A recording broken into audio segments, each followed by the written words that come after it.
Hello hi ဝယ်ထားတဲ့မယန်းသီးလေးတွေကိုတော့ဒီလိုမျိုးထက်ချမ်းပြီးတော့အစိတ်ထုတ်ထားပါမယ်အရင်ဆုံးကြက်သွန်ဖြူချင်းလေးကိုစမင်းလေးနဲ့စီတက်နေပါမယ်မွေးညောင်တက်ပါမယ်မွေးလာပြီဆိုရင်တော့အရသာနေထားတဲ့စနွင်းရောစားရောအရသာမုံရောအယောင်တင်ရောနေထားတဲ့ငမုတ်ကလေးကိုထည့်ပြီးတော့စီတက်လိုက်ပါမယ်ငမုတ်ကလေးကိုအပေါ်ရန်ကြောလေးတင်းအောင်စီတက်ပြီးပြီဆိုရင်တော့ခွဲချမ်းစိတ်ဖြာထားတဲ့စောစောမယန်းသီးလေးကိုထည့်လိုက်ပါမယ်ရင်နွေးထည့်ထားပါမယ်ပြီးရင်အဖုံးလေးအုပ်ပြီးတော့မှပွက်လာအောင်ဆောင်းပါမယ်ခုလိုမွေးလာပြီးပွက်လာပြီးဆိုရင်တော့စိမ့်စားငပီလေးကိုရေဖြော်ထားတာလေးထည့်ပါမယ်ထည့်ပြီးရင်တော့စူအောင်ဆောင်းပြီးနေုပ်သီးစိမ့်လေးထည့်ရှက်နန်လေးအုပ်ရပါပြီရှင်ချက်ပြုတ်ပြီးချင်းတော့မောလုံးလုံးမစားနိုင်ဘူးပေါ့နော်ခဏလေးနာရေမိုးချိုးပြီးတော့မှစလုံးကင်ပြီးတော့မှရှယ်ဆွဲပါတော့မယ်ကပအနောက်ချမ်းမဲနေအင်္ဂါကြိုပဲရောက်ဇလုံးနဲ့လက်နဲ့ဆွဲရတာကိုပဲအားရတဲ့အဖွဲရပါပဲရှင်ဇလုံးနဲ့ထမင်းထည့်ပြီးရနဲ့ဆောဆောကချက်ထားတဲ့မယန်းသီးငါးနှက်ကလေးကိုထည့်ပါမယ်ရှင်ပြီးရင်တော့ဆက်ဆက်ကလေးဖြော်ထားတဲ့ငပိရီဖြော်လေးကိုလည်းထည့်လိုက်ပါမယ်စက်တာတော့မပြောနဲ့တော့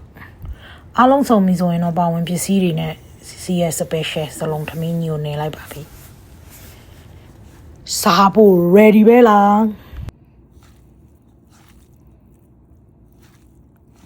မယ်ရှင်စလုံးနဲ့လက်နဲ့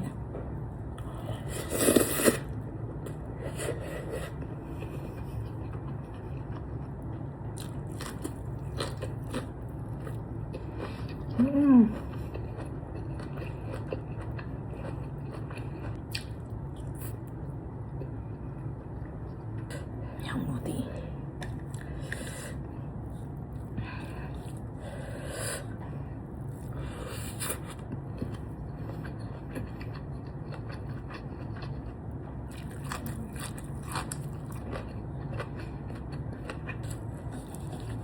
မယန်းသီးနဲ့ငါးနဲ့ချင်းလေးမပီရဆက်ဆက်ကလေး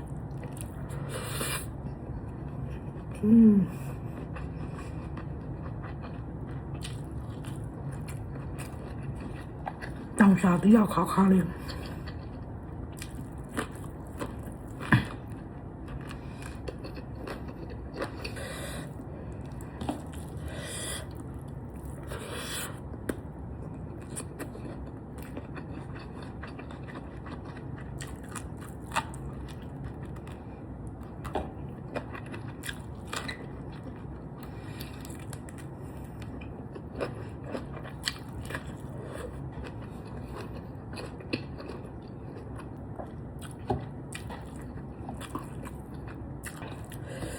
တောင်ရှားသေးလေးနဲ့